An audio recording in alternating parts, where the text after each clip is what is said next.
এইগুলা কেন বিক্রি করতেছেন?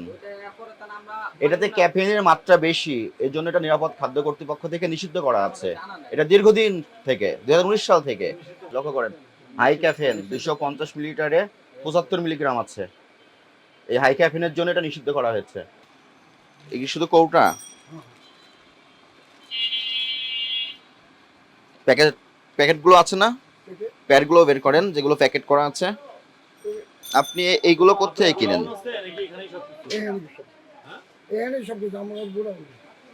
ট্রেড লাইসেন্সটা দেখান। ওটস ওটস কি আপনি জানেন? ওটস কি? হ্যাঁ হ্যাঁ, গমের থেকে হয়। ওটস গম থেকে হয় না, ওটস নিজে একটা শস্য, এটা বাংলাদেশে উৎপাদন হয় না। রেড বুল তো আমদানি নাই, রেড বুল কোত্থেকে নিয়েছেন আপনি? রেড বুল ভাই আমরা এলটি টেলার বেচি। আপনি কার কাছ থেকে কিনেছেন রসিদ দেখান। একটু বাইরে আসেন, মনে চেক করে দেখবে, একটু ভিতরে যান। এইগুলো কি বিক্রয় করেন?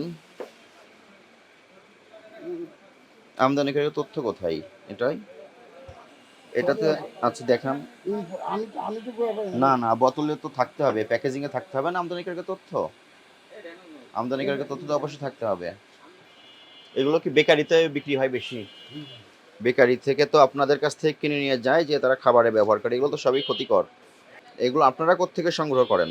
আমরা এই দোকানে দিয়ে যায়। কে দিয়ে যায়? দেয়া যায়। একজন যদি দিয়ে যায়, আপনাকে একটু যাচাই করতে হবে না যে প্রোডাক্টটা অরিজিনাল না নকল? এটা আপনাকে যাচাই করতে হবে না? যে কেউ যে কোনো কিছু দিয়ে গেলে আপনি রাখবেন? না না তো রেখেছেন তো, আপনি এইগুলো রেখেছেন, রেডবুল রেখেছেন, রেড এইগুলো বাংলাদেশে ইম্পোর্টই হয় না, তাহলে আপনি পাচ্ছেন কোথায়? এইগুলা কেন বিক্রি করতেছেন? এটাতে ক্যাফেইনের মাত্রা বেশি, এর জন্য এটা নিরাপদ খাদ্য কর্তৃপক্ষ থেকে নিষিদ্ধ করা আছে। এটা দীর্ঘদিন থেকে 2019 সাল থেকে। এগুলো আমদানি নিষিদ্ধ হচ্ছে, আমদানি হচ্ছে না, তাহলে আপনি পাচ্ছেন কোথা থেকে?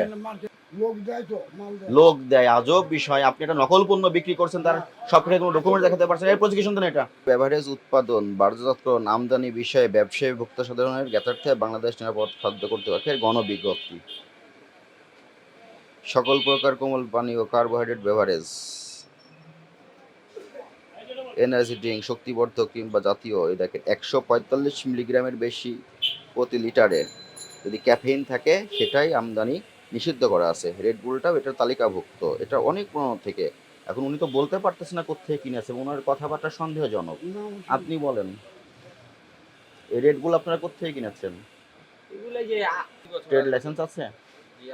ট্রেড লাইসেন্সটা দেখাতে পারবেন? ট্রেড লাইসেন্স ওনাদের বাসা বাসায় কেন থাকবে? আছে না? আপনি যে হিউজ পরিমাণ রেড বুল তুলেছেন, এগুলোর পুরো রসিদ দেখান।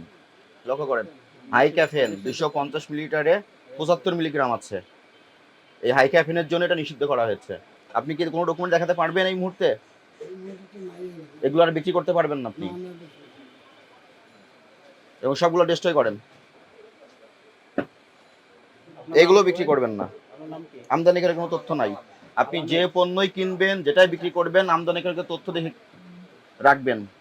আপনার দায়িত্ব, আপনি যে পণ্যের ব্যবসা করতেছেন সেটা অথেন্টিক কিনা। আপনাদের এমন কথা বললে হবে না যে লোক আসছে দিয়ে যাচ্ছে। সেই লোককে নিষিদ্ধ পণ্য যদি আপনার এই দোকানে বৈধভাবে আসার সুযোগ না থাকে, তাহলে আপনি যেগুলো অন্য মাধ্যম থেকে সংগ্রহ করছেন, সেটা কি অথেন্টিক মাধ্যম? সেটা কি অথেন্টিক মাধ্যম? আপনি যেটা বিক্রি করবেন যদি বাহিরের পণ্য হয়, আপনাকে নিশ্চিত হতে হবে আমদানিকারকের তথ্য সেখানে আছে কিনা। আপনার এখানে আমরা মনিটরিং এ এসে যে পণ্যগুলো দেখেছি, অধিকাংশ পণ্যই কোনো ক্রয় রসিদ আপনি দেখাতে পারছেন না, এবং যেগুলোর আমদানি নিষিদ্ধ সেই পণ্য আপনি বিক্রি করছেন। কথা শুনে নেন আগে। এবং আপনি কোত্থেকে কিনেছেন কোনো ক্রয় রসিদ আপনার কাছে নাই, এবং যেগুলো আপনি বিক্রি করছেন সেগুলো আমদানিকারকের কোনো সঠিক তথ্য সেই প্যাকেজিংয়ে সংযুক্ত নাই। এটা ভোক্তা অধিকার সংরক্ষণ আইনের 43 ধারার অপরাধ। এই অপরাধে 2 বছরের কারাদণ্ড, 1 লক্ষ টাকা আর্থিক দণ্ডের বিধান আছে 43 ধারা মোতাবেক। তো আপনার এখানে আপনার সামনে এবং আপনার স্টাফের সামনে আমরা রেড বুল, অ্যাপেল সিডার, আর এখানে যে ফিশ সস, এই পণ্যগুলো দেখলাম, এগুলো কোথাও কোনো আমদানিকারকের তথ্য নাই। এগুলো অবৈধ প্রক্রিয়ায় আপনি বিপণন করছেন। আপনি যখন পণ্য রাখবেন, পণ্যের গুণগত মান অরিজিনাল পণ্য কিনা আপনাকে যাচাই করে রাখতে হবে, কারণ আপনার মাধ্যমে কনজিউমারের কাছে যায়। বিভিন্ন বেকারিতে আপনি পণ্য সরবরাহ করেন, সেই বেকারি এই পণ্যগুলো যখন ব্যবহার করে সেই খাদ্যটা ঝুঁকিপূর্ণ হিসেবে তৈরি হয় এবং সেইগুলো ভোক্তাদের কাছে যাচ্ছে।